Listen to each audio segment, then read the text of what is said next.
While you took down Donald Trump pretty hard this week, you had a very different view of him 4 years ago when he endorsed you. Take a look. There are some things that you just can't imagine happening in your life. This is one of them. Being in Donald Trump's magnificent hotel and having his endorsement is a delight. Donald Trump has shown an extraordinary ability to understand how our economy works, to create jobs for the American people.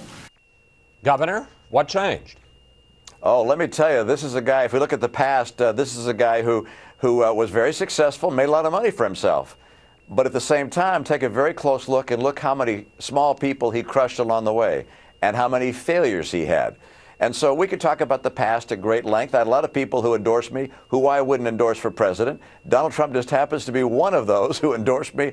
I do not want to see as president of the United States. And there's a long list of those who are endorsers. 61 million people voted for me. I don't think all 61 million people ought to be president of the United States. But you were talking at the time about his extraordinary ability to create jobs, his understanding of the economy.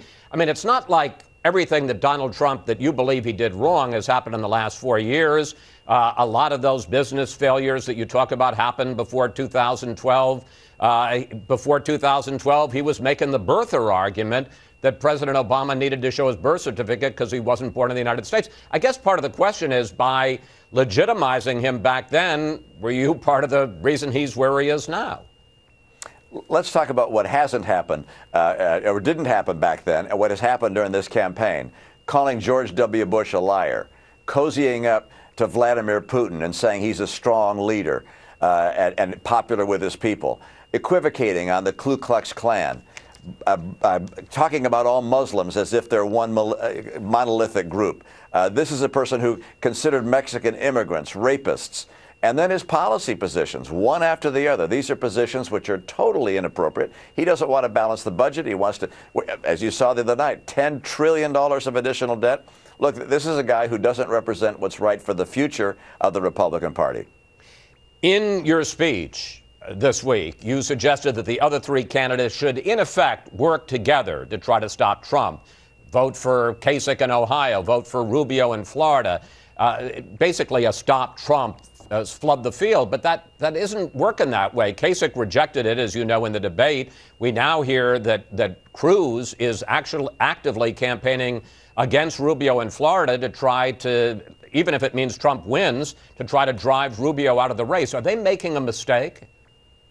Oh, I think they each run their campaign in the way they think is most appropriate for them and most likely to lead to them to become the nominee. So I'm not going to tell them how to run their campaigns. I think people in Ohio are likely to get behind John Kasich, their popular governor there. And if I were a resident of Ohio, that's who I'd vote for. And in Florida, I think a lot of people look at Marco Rubio, are very impressed with his track record, what he's done in that state. They're probably going to get behind him. I think he's going to win in Florida. We'll see. It's close. In the final analysis, I think you're going to see one of the three. And right now, it looks like Ted Cruz, which will emerge as the strongest contender. But, you know, that can change. We've seen a lot of surprises in this campaign. One of those three I'm going to endorse before the convention. And I'm sure hopeful that I'm going to do everything in my power to make sure one of those three is our nominee.